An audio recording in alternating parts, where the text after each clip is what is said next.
Seorang owner itu harus menguasai usahanya dari angka 1 sampai angka 10 misalnya. Nggak bisa dia cuma modal duit, setelah itu mempercayakan semuanya ke karyawan. Bisa-bisa digondol sama karyawan tuh.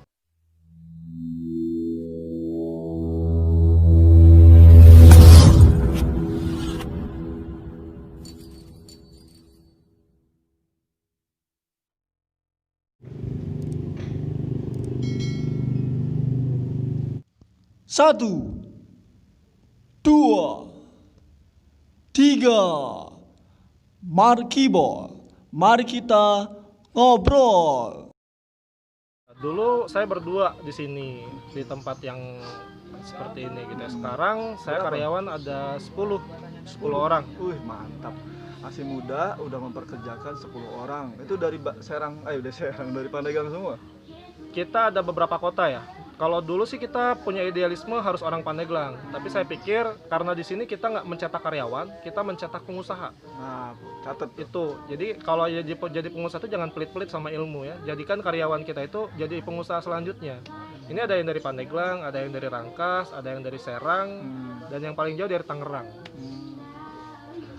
Satu kalimat yang mantap tadi itu, tidak menciptakan karyawan, tapi menciptakan para pengusaha-pengusaha baru. Betul itu. Jadi di bahasanya aja sepertinya ada karir ya.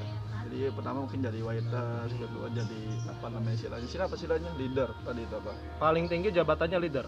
Jabatannya leader begitu ya. Kalau bicara apa namanya karyawan, ada hal-hal yang apa namanya, gimana sih triknya gitu merekrut dan membina karyawan. Pasti ada nih teman-teman apa namanya di luar sana yang punya karyawan nggak apa namanya tuh keluar masuk atau yang nakal dan sebagainya. Kang Dede punya tips? Jadi Bahasa Ngeces juga sama ya. Dari awal kita paling besar kendalanya itu di SDM, di karyawan. Yang namanya berhadapan dengan orang ya. Kita nggak bisa seperti menghadapi sebuah barang gitu. Orang beda pikiran, beda karakter, beda latar belakang, beda alasan. Itu memang nggak mudah. Itu akan terasah seiring berjalannya waktu. Jam terbang kita semakin tinggi, maka kita akan semakin mudah untuk merekrut karyawan sesuai dengan spesifikasi yang kita butuhkan. Tapi tipsnya sebenarnya adalah ketika interview. Kadang kalau orang yang penting ada yang mau kerja aja udah syukur gitu ya. Sebenarnya nggak kayak gitu. Kita harus sesuaikan dengan kebutuhan SDM kita. Gitu. Kriterianya, usia, background pendidikan, pengalaman itu jadi penunjang terpenting. Dan ketika kita sudah dapat karyawan itu jangan langsung percayakan, training sama kita. Makanya seorang owner itu harus menguasai usahanya dari 0 sampai dari angka 1 sampai angka 10 misalnya. Nggak bisa dia cuma modal duit, setelah itu mempercayakan semuanya ke karyawan. Bisa-bisa digondol sama karyawan tuh. Itu lain ketika kalau pengen jadi owner bisnis harus menguasai segala aspeknya, begitu ya. Tataran teknis sampai tataran langit itu harus tahu. Begitu. Menarik itu teman-teman semua, jadi jangan pernah takut untuk merekrut karyawan sebenarnya. Jadi nggak kegaji. Nah itu alasan banyak juga teman-teman ketika dia udah keteteran usahanya, tapi ketika saya tawarkan kok nggak ngerekrut karyawan, aduh takut nggak kegaji. Ingat setiap orang itu punya rizkinya dan karyawan kita punya rizkinya sendiri yang bawa ke perusahaan kita. Jadi jalani aja daripada konsumen kecewa karena pelayanan kita terlambat. Mending perkerjakan orang, nanti dari situ kan rezekinya jadi 2 orang bareng nanti. Tempat usaha kita itu hanya wasilah rizki seseorang. Jadi kalau teman-teman mau merekrut karyawan, rekrut aja, asalkan sesuai kebutuhan ya, gitu. Nggak asal rekrut karyawan. Insya Allah rizkinya itu melalui kita. Semakin banyak karyawan, semakin banyak rizki. Rumusnya sih gitu. Kalau di lapangan tergantung teman-teman gitu ya menyikapinya. Berani atau enggak gitu. Lagi-lagi kan mental di situ yang dibutuhkan. Betul. Nah, Kang Dede masuk ke apa namanya? Aktivitas Kang Dede. Kenapa sih mau capek-capek gitu ya aktif di Pandaya? Tadi apa CBS ya? ICSB. Terus kemudian menggiatkan UMKM di Pandeglang. Kenapa gitu? Apakah Kang Dede udah merasa bebas finansial gitu ya, finansial udah kuat, kemudian mikir yang lain? Gimana sih prinsip ininya, Kang Dede? Aktivitas saya selain berwirausaha memang aktif di beberapa komunitas UMKM ya, di komunitas bisnis. Landasan utamanya karena memang kata Ustadz, barang siapa mempermudah urusan orang lain, Allah permudah urusan kita. Itu landasannya. Yang kedua, kita berwirausaha itu nggak bisa sendirian ya. Yang namanya wirausaha itu kita berinteraksi dengan banyak orang. Di organisasi, di wadah apapun itu pasti kita bisa banyak belajar dari teman-teman kita. Awal-awal saya usaha sendirian, itu yang namanya tekanan, kebingungan, kesulitan itu banyak banget gitu ya. Dan saya ngerasa paling menderita ketika mengawali bisnis. Tapi ketika kita bergabung dalam satu organisasi atau membuat komunitas, ternyata yang ngalamin awal itu banyak. Iya, Jadi kita nggak usah baper di awal gitu ya, ditipu karyawan, ditinggalin karyawan, nggak usah baper. Ternyata yang ngalamin kayak gitu hampir semua ngalamin gitu. Jadi di komunitas itu kita bisa saling menguatkan, bisa saling memotivasi, bisa saling belajar.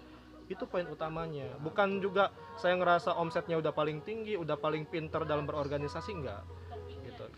Kita bisa saling belajar dan saling menguatkan di situ. Ada istilah yang apa namanya, jika kita ingin jika kita bergaul dengan penjual parfum gitu kan, maka kita akan terbawa wanginya gitu. Betul. Kalau bergaul dengan pengrajin besi, kita akan terpecik api besinya begitu.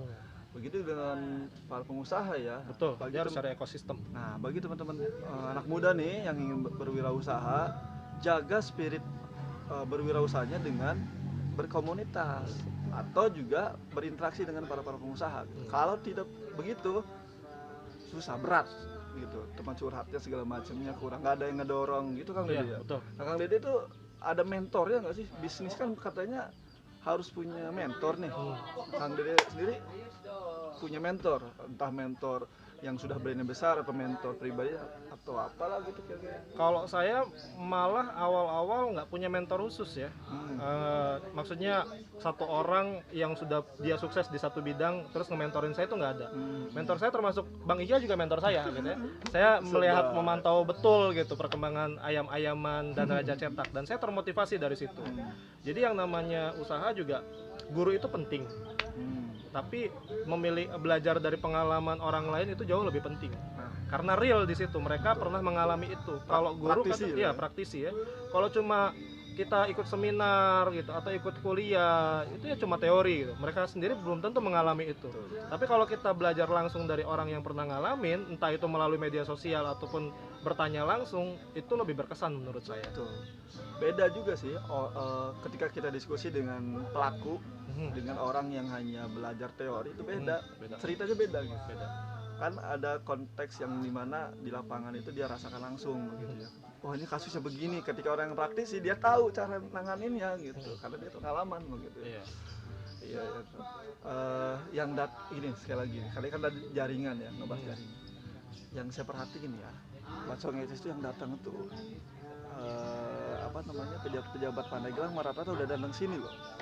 Bupati yang terendah lah, lurah sering.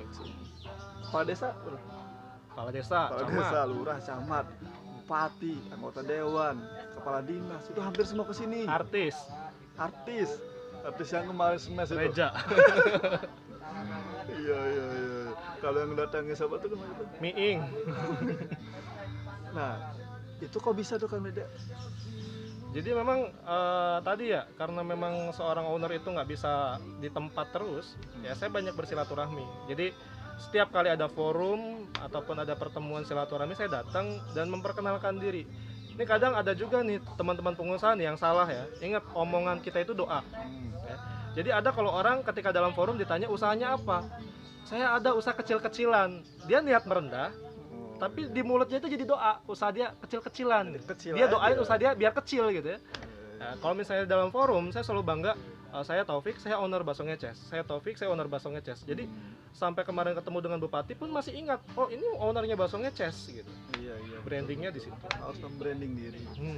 Benar, bicara masalah branding ini menarik nih. Kalau teman-teman pengen punya ciri khas, mulai sekarang membranding diri, personal branding itu penting. Teman-teman mau dikenal orang itu sebagai apa? Kalau Dede Topik, Bakso Ngeces, sampai di Facebooknya ditambahin Ngeces. Ya? Dede Topik Ngeces ya. Nah, saya juga dipanggilnya Ngeces aja, Kang Ngeces. Ngeces ya. Kalau di Serang Ngeces tuh ngiler ya. Ya, sama juga sih, Sunda juga sama ngiler. Jawa juga ngiler. Iya. Jadi teman-teman semua, membuka jaringan itu juga penting, membranding diri juga penting. topik terakhir ya Kang Dede.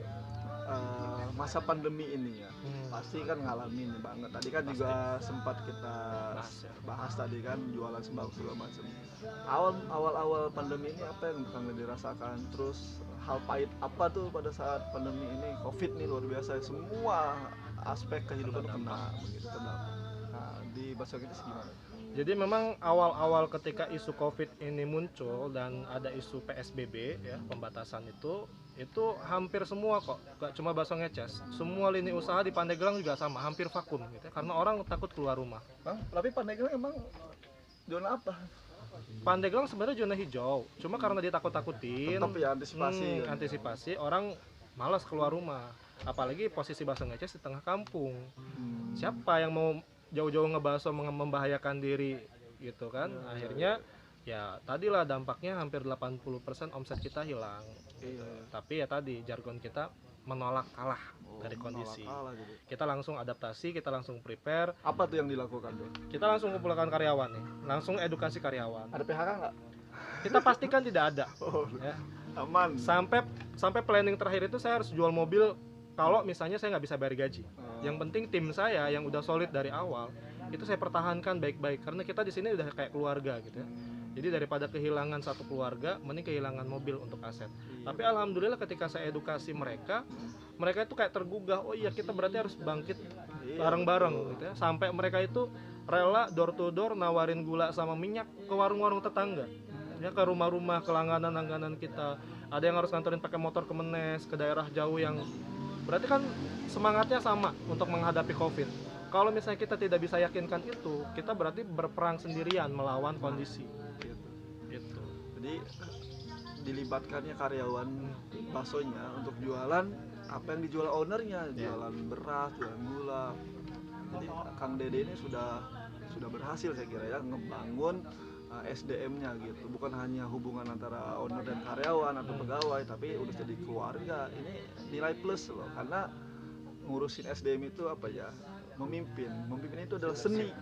Tidak semua orang bisa memimpin seperti itu. Seni mempengaruhi orang lain. Dan alhamdulillah sekarang ya, walaupun sekarang masih posisi COVID gitu ya, ini justru peningkatan omsetnya luar biasa. Ketika karyawan sudah satu tensi, kita cari inovasi bareng, itu pas bulan Ramadan omset kita mulai stabil. Ketika Lebaran PSBB dilonggarkan, itu omset kita naik 2 kali lipat. Masya Allah. Gitu. Dan sekarang omset kita naik ke 4 kali lipat. Dari omset yang tadinya 2,5 juta, kita omset di angka 10 sampai 12 juta. Karyawan langsung jadi 10 orang yang tadinya cuma 6 orang. Mantap. Itu di tengah krisis ya. Unggulan Baso Ngeces, boleh dong dikit promo. Jadi kalau kita memang mengusung tema itu jawarannya baso ya. Kita beda dari baso-baso yang lain di luaran sana. Setiap bulan itu kita memunculkan produk baru. Sekarang unggulan bestseller kita nih yang lagi diburu sama wisatawan kuliner, itu ada baso lobster. Ya, yang kedua ada baso lava julid. Ketika dibelah tuh muncrat. Yang ketiga ini ada bakso iga bakar mozzarella dengan sajian hot plate. Itu dari Serang tuh banyak pelanggannya yang kesini. Bayangkan 1 jam mereka rela cuma buat makan bakso iga bakar mozzarella. Tadi kenapa gua nggak mesen itu ya? Mesennya lobster tadi tuh. Termakan ini apa viral. Iya, tapi kayak sebenarnya lebih enakan iga tuh ya. Kenyang. Iya. Itu ya yang menu terbaiknya. Ya, menu terbaiknya. Tapi kita juga ada mie ayam, kita ada aneka makanan ringan, terus minuman juga kita banyak pilihan. Nih bulan ini kita launching juga nih buat teman-teman ya yang mau ke Baso Ngeces, kita ada menu baru bakso cumi baperan. Ya, gimana caranya tuh cumi malah jadi bakso gitu. Langsung datang ke Baso Ngeces atau nanti tag lah akun saya tuh agak kita. penasaran sama menu-menunya Ngeces nih ya. Bahasanya bahasa anak milenial gitu. Baperan, julid. Kepo nggak ada kepo? Kepo ya itu orang pengen so tahu gitu kan. Jadi Kepo. ada pakai keju mozzarella dan sebagainya kan memang mengusungnya anak muda ya. Ya, anak Tapi nggak tertutup kemungkinan justru banyak juga keluarga yang datang sini. Justru mak milenial sekarang yang paling jadi follower setia Baso Ngeces tuh. Selalu mantengin menu terbaru kita. Iya. Nah teman-teman semua, bagi yang mau memulai bisnis, apapun bisnisnya ya, mau bakso, belajarlah Kang Toping sini, nggak apa-apa, Kang Toping mah Langsung datang ke sini bisa. berbagi begitu ya. Iya apa namanya? Medsosnya apa? Biar nanti cantumin di sini. Ya, buat teman-teman yang pengen kepoin Bakso Ngeces ya.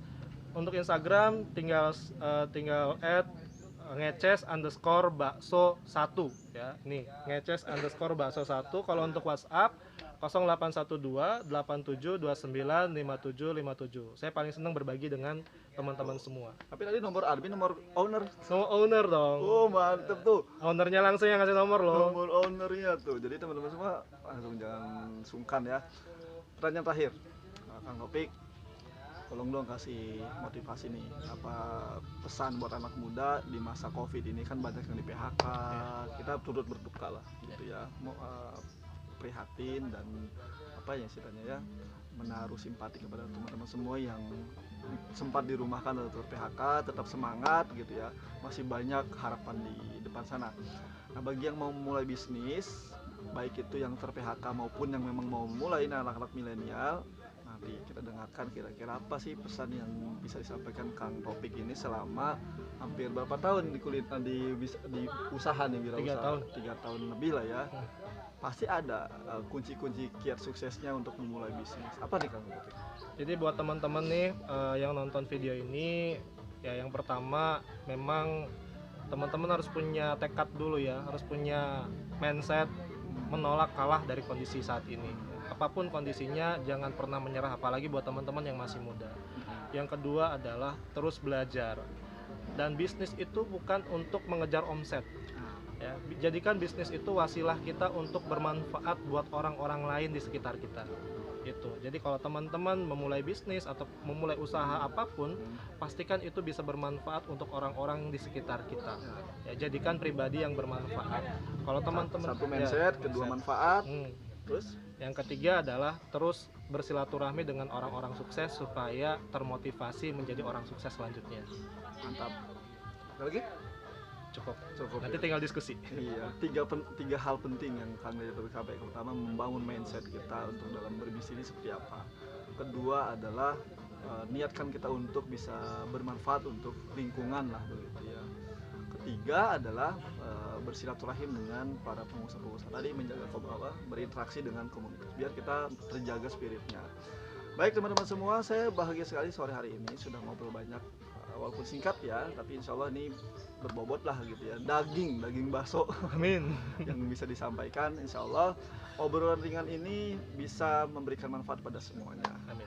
Jangan lupa yang teman-teman mau ngasih saran atau bertanya bisa di komen, nanti saya sharekan ke Kang Topik, bisa dijawab. Jangan lupa komen, share, like dan subscribe.